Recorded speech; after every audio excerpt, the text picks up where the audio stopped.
오늘 제목은 주의 길을 내게 보여 주옵소서입니다. 이 세상에는 선택할 수 있는 길들이 많이 있습니다. 그래서 사람들은 제각기 다양한 길을 가고 있습니다. 그리고 그 길들의 끝은 모두 다릅니다. 그래서 지혜로운 사람은 출발하기 전에 먼저 그 끝을 보거나 예측하려고 애쓰며 내가 선택하려고 하는 그 길이 올바른 것인지를 확인한 후 갈 것입니다. 이처럼 우리가 신앙인이라면 우리 각자가 선택하려고 하는 길이 하나님이 원하시는 길인지 확인하며 따라가야 할 것입니다. 저와 여러분은 지금 누구의 길을 따라가고 있습니까? 올해 2026년 오늘의 교회의 표현은 나를 따르라입니다. 나를 따르라는 말씀은 우리가 어디로 가야 하는지 어떤 단순한 행적을 말해주는 것이 아니라 누구의 길을 따라야 하는지를 말해주는 것입니다. 이 표현을 염두에 두고 함께 묵상해 보겠습니다. 오늘 본문인 시편 25편의 저자는 다윗입니다. 본문을 통해 당시 다윗이 처한 상황이 어떤 상황이었는지를 몇 가지를 유추해 볼 수 있습니다. 말씀을 띄워주세요. 2절을 한번 보겠습니다. 내가 수치를 당하 2절 보면은 내가 수치를 당하지 않게 하시고 내 적들이 나를 이기지 못하게 하소서라는 이렇게 기록된 걸로 봐서는 다윗을 대적하는 자들로 인해 고난 중에 있음을 알 수 있습니다.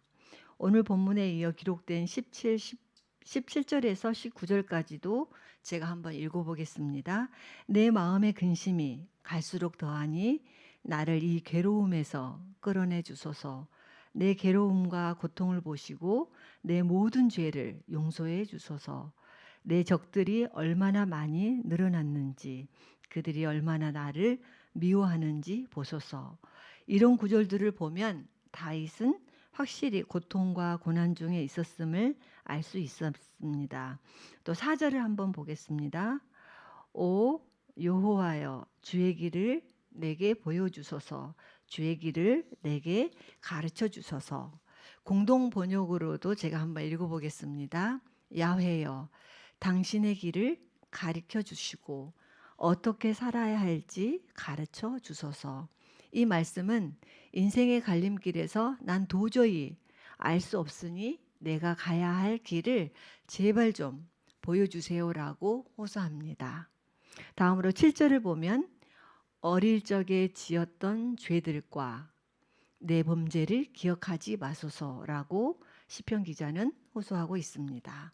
여기서 어릴 적이란 표현을 보면 어느 정도 나이가 든 상태인 듯 합니다. 그래서 산전수전 다 겪어보고 어느 정도 인생을 경험적으로 아는 시절인 듯 합니다. 이러한 다윗의 시는 흔들리는 현실 속에서 드리는 기도인 만큼 하나님의 인도하심을 간절히 바라며 도대체 어떤 길을 가야 할지 모르겠사오니 제발 주의 길을 보여주시고 가르쳐 달라고 호소하고 있는 것입니다. 사람은 누구나 인생 여정 가운데 요동하며 두려움 가운데 호소할 때가 있습니다. 이럴 때 어떻게 주님의 길을 묻고 보여주신 길을 따라갈 수 있을지 오늘 본문을 통해 살펴보겠습니다. 오늘 제목이 주의 길을 내게 보여주소서라고 했는데요. 그렇다면 첫 번째로 우리가 주님의 길을 보기 위해서는 어떻게 해야 할까요? 바로 주님 안에 있어야 주님의 길을 볼 수 있습니다. 다윗은 주의 길을 보기 위해 주님 안에 있기를 무척 애를 썼습니다. 5절 우리 함께 한번 읽어볼까요? 5절 말씀.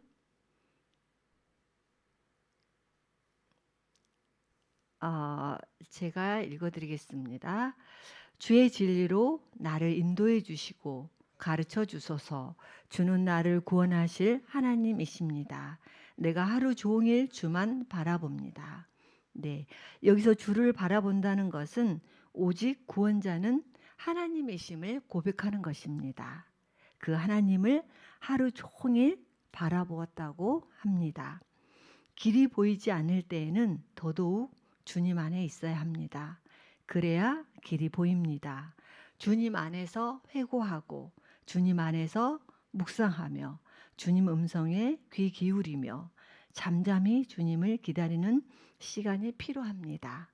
길이 보이지 않을 때 바로 그때에 주님은 우리의 길, 내 길이 아니라 주님의 길을 배우도록 하십니다. 만약 우리가 주님 안에 있지 않는다면 주님의 음성을 듣지 못할 것입니다. 그러면 다른 음성을 듣게 되어 주님의 길이 아닌 다른 길을 따르게 될 것입니다. 저와 여러분은 하루 종일 주님만 바라본다고 고백하는 다윗처럼 지금 주님 안에 있기를 얼마나 애쓰고 계시는지요. 새해가 시작한 지가 벌써 한 달이 다 지나가고 있습니다. 처음 다짐했던 성경 읽기, 그리고 성실한 큐티, 간절히 사모하는 예배, 그리고 진실하고 간절한 기도 등 이런 베이직 삶을 통해 주님만 바라보는 삶을 살아가겠다는 다짐은 여전히 선명한지요? 아니면 언제 다짐했었나 싶게 희미해졌는지요? 또는 다짐할 시간도 없이 새해를 시작하고 어느새 한 달이라는 시간이 흐르고 있는지요? 저희 애꿈에는 새해 들어서 6명의 성도님들이 오셨습니다. 이번에 이제 소온유 성도님은 한국으로 이제 기임을 했고요. 그래서 그런데 이들을 통해서 아주 강렬한 열정을 보았습니다. 어떤 열정일까요? 강렬하게 웁니다. 그래서 얘네들이 지치다가 좀 쉬었다가 또 울고 엄마가 생각나면 또 울고 또 지치면 좀 쉬었다가 또 울고 계속 우는 거예요. 정말 따라갈 수 없는 열정으로 계속 울었습니다. 그래서 이유는 딱 한 가지였습니다. 엄마와 함께 하고 싶다는 것이었습니다. 한순간도 떨어질 수 없다는 그런 마음이었습니다. 저와 여러분은 주님과 함께 있고 싶어서 아이들처럼 열정적으로 울어본 적이 있으신가요? 저는 3주 전 주일 저녁 기도 시간에 울어봤습니다. 그때 저의 마음 상태는 아주 답답했습니다. 특별한 일은 없었지만 하나님과 소통이 막힌 듯해서 많이 힘들었습니다. 저는 죄가 해결되지 않을 때에 소통의 막힘을 자주 경험합니다. 나도 모르게 지은 죄, 알면서도 연약해서 지은 죄들이 많이 있습니다. 욕심부리고 게으르고 사랑하지 못하고 말로 상처를 주고 말로 정죄를 하고, 그래서 그날 저녁 기도 시간에 작심하고 회개의 영을 부어달라고 간절히 기도했고, 하나님을 만나고 싶다고 기도했고, 살려달라고 간절히 기도했습니다. 그때 회개하게 하셨고 눈물을 주셨고, 이어 회복과 감사의 눈물을 주셨습니다.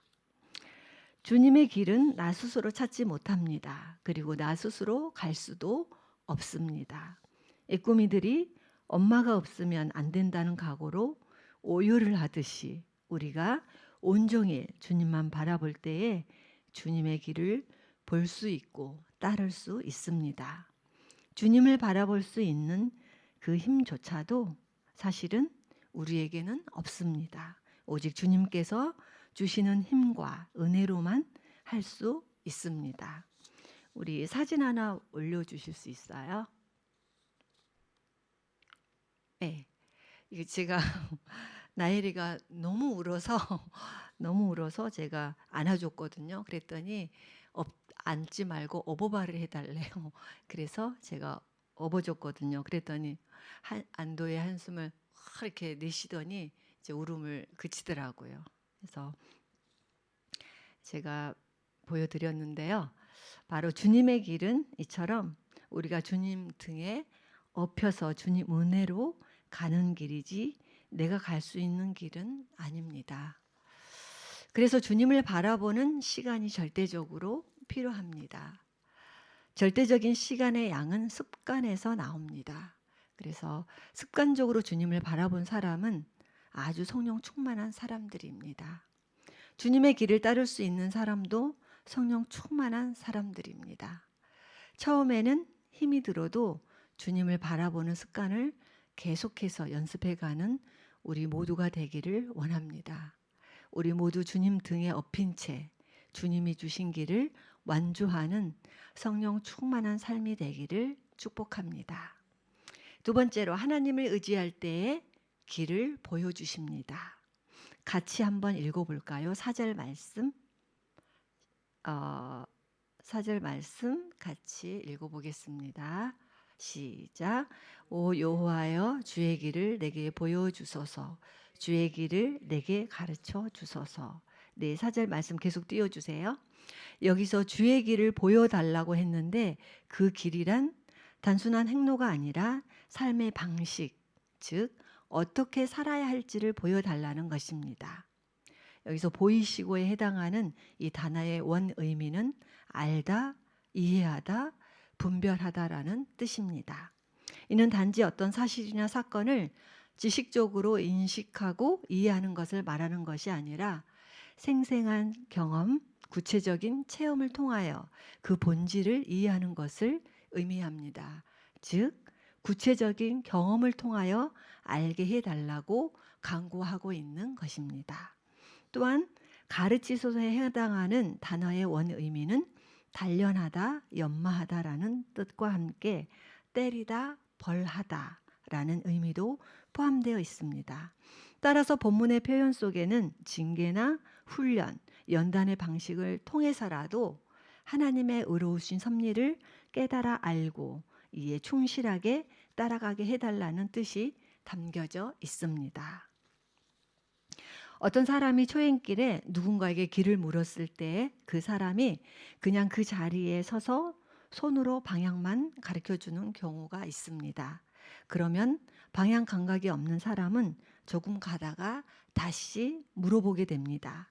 그런데 여기에서의 가르침의 의미는 직접 함께 동행하면서 체험적으로 알 수 있도록 가르쳐 주는 것을 의미합니다. 시인은 하나님의 이런 가르침, 함께 동행하면서 알게 해달라고 기도했고 이런 가르침을 의지했던 것입니다. 우리가 길이 막힐 때 하나님은 환경을 바꾸시기보다는 먼저 내가 누구를 의지하는지를 드러내 보여주십니다. 그런 후 길을 보여주십니다. 또한 하나님께서는 많은 약속들을 우리에게 해주셨습니다. 제발 너는 다른 것을 의지하지 말고 나를 좀 의지해라. 그러면 내가 너에게 가야 할 길을 가르쳐 주겠다라고 말씀하십니다. 시편 16편 7절에서 8절 말씀 좀 띄워주시면 우리 함께 읽어보겠습니다. 시작. 내가 조언해 주시는 여호와를 찬양합니다. 앞이 캄캄할 때도 내 속에서 갈 길을 알려주시니 내가 여호와를 항상 내 앞에 모셔둡니다. 주께서 내 오른쪽에 계시니 내가 흔들리지 않을 것입니다. 네.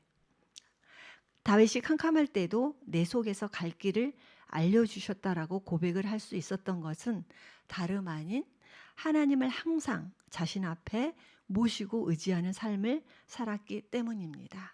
그래서 그는 고난과 역경 중에서도 흔들림 없는 확신으로 절망하지 않았습니다. 조건과 상황에 따라 바뀌는 신앙이 아니라 여호와를 항상 내 앞에 모셔둔 변함없는 신앙을 갖고 살아갈 수 있었습니다.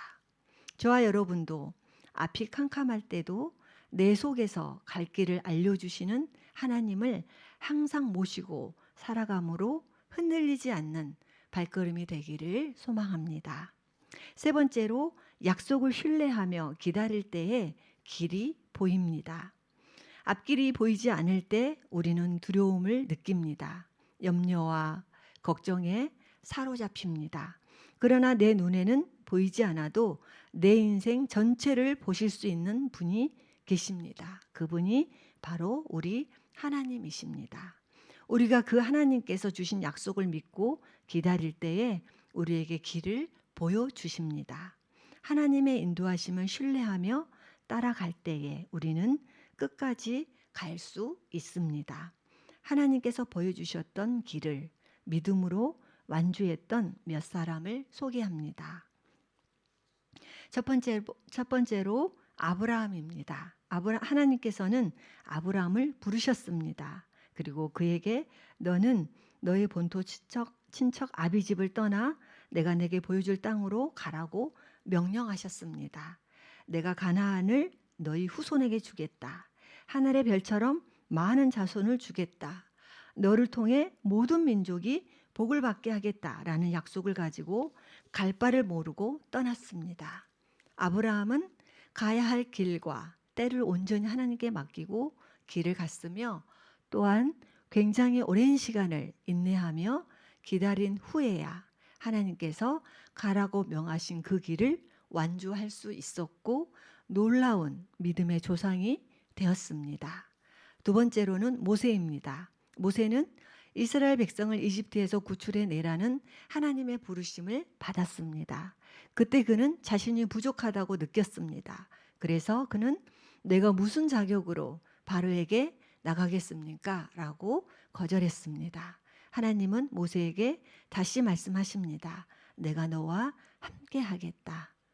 라고 모세에게 약속해 주셨습니다. 모세는 여전히 두려웠지만 하나님께서 함께 하시겠다는 약속을 믿고 이집트를 향한 발걸음을 내디뎠고 하나님께서 모세에게 그가 가야 할 길을 날마다 순간순간 보여주셨고 모세는 하나님께서 매일 매순간 보여주시는 그 길을 걸어감으로써 하나님께서 명하신 위대한 구원을 이루는 길을 완주할 수 있었습니다.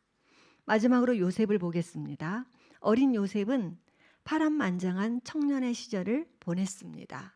17살에 형들에 의해서 이집트로 팔려간 후 노예생활 10여 년에 죄 없는 감옥생활 3년까지 아버지 야곱의 집에서 살 때는 상상하지 못했던 엄청난 고난의 길을 걸었습니다.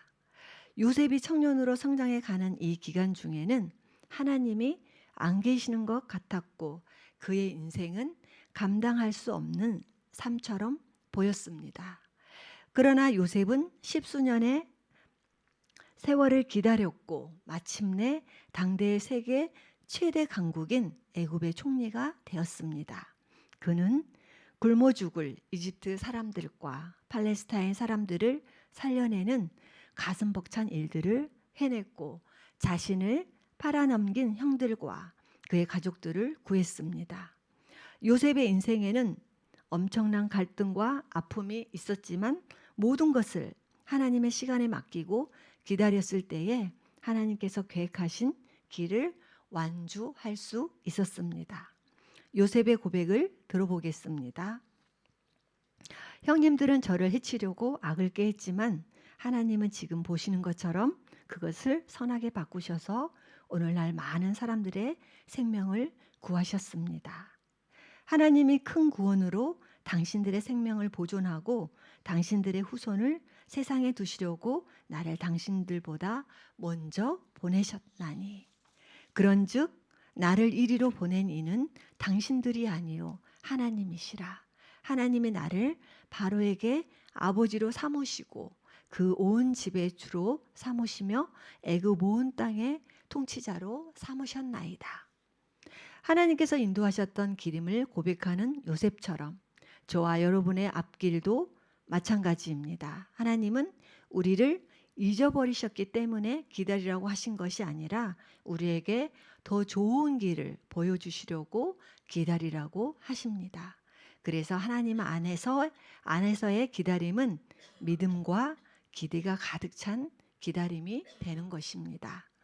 혹시 지금 앞길이 보이지 않아 기다림의 시간을 보내고 있으시다면 바로 지금 하나님의 길을 배우는 귀한 시간이 될 것입니다. 절망하거나 포기하지 않고 꼭 완주할 수 있기를 소망합니다. 방금 나눈 이 세 사람을 묵상하면서 저는 이런 생각을 해봤습니다. 만약 주님이 지금 나에게 이 세 사람의 길 중에서 한 길을 선택해야 가야 한다고 하시면 어떤 길을 선택할 수 있을 것인가? 아브라함처럼 아무것도 보이지 않고 보장된 것이 없어도 하나님 말씀만 믿고 떠날 수 있을까? 모세처럼 백성들의 원망과 비방 속에서 견딜 수 있을까? 요셉처럼 가족들에게 배신당하고 노예 생활, 감옥 생활을 할 수 있을까? 고민이 되면서 결국은 자신이 없어서 선택을 못했습니다. 퇴근하고 돌아온 남편에게 물었습니다. 남편이 엉뚱한 얘기만 하고 결국은 대답을 못했습니다. 여러분은 어떻습니까? 주님이 부르신 길을 절대 우리 힘으로 우리 혼자는 갈 수 없는 길입니다. 주님 등에 업혀 주님과 함께 가야만 갈 수 있는 길입니다.